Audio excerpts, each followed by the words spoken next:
1, 2, 3, 4, 5, 6, 7, 8, 9, 10. You sound good. Sir, Got would me you now? count to 10 for me? 1, 2, 3, 4, 5, 6, 7. I'm all set. We are rolling.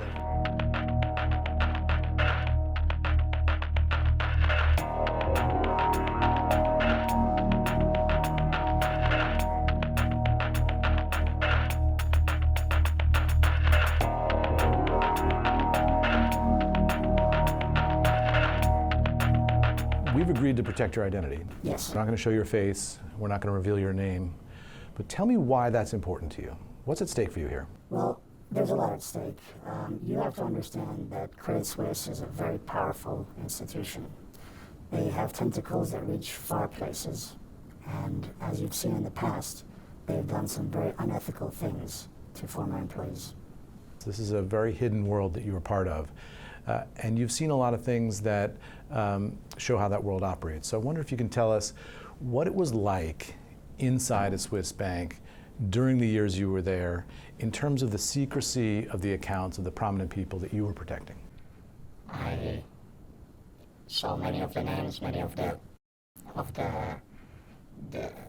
political connections, economic connections they had in their respective countries, and of course some of those people asked for extreme confidentiality by protecting themselves behind accounts that were not so easily identifiable for tax authorities or other kind of authorities. So you're talking about Americans who hold 2 passports.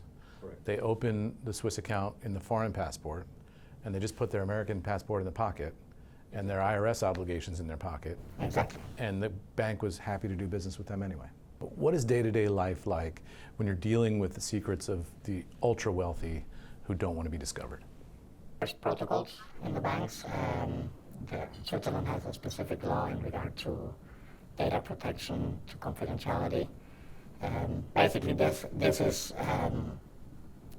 the founding stone of Swiss banking. So they wanted to protect the identity, a neutral country. We take money from many places in the world, and part of it was also people who had American passports. But you know the clients' names. You know whether they're compliant or not in their home country. Of course you do. And so how do you keep that information confidential?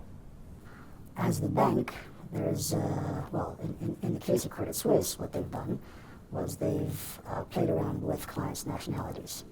So for example, in the case of American clients, they would have clients that are Americans, but they would switch their passports around to show and flag as if they are none.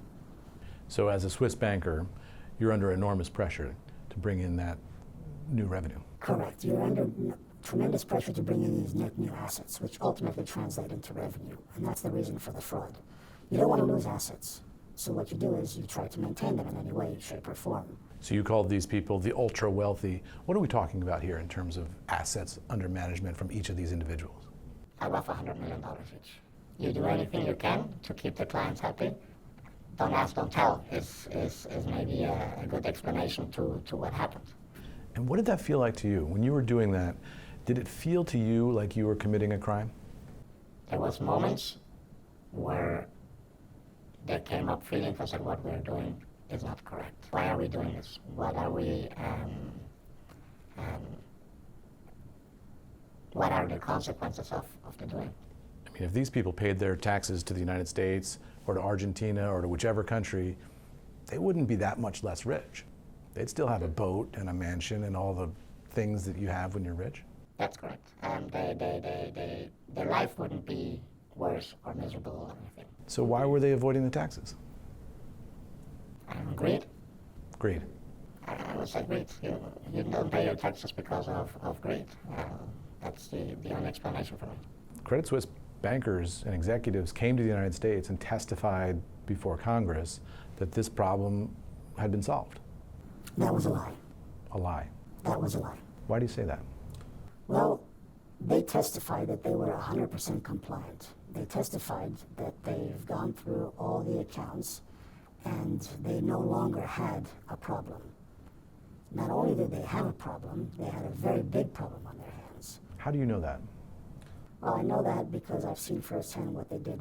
When I've talked to Swiss bankers about this over the years and representatives of the Swiss government, industry representatives, I mean, they talk about secrecy of banking almost like a human right in a way that's very alien to an American ear.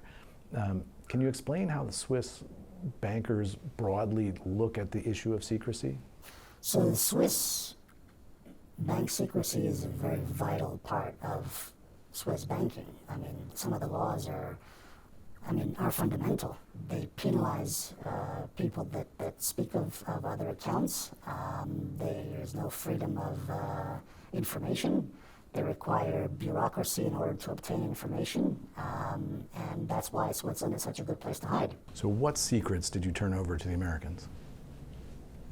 One specific about an American family that over years and years hid their money in Switzerland and did not comply with their taxes, and then was helped by previous bankers of this family to move their assets and conceal their assets somewhere else, people advising them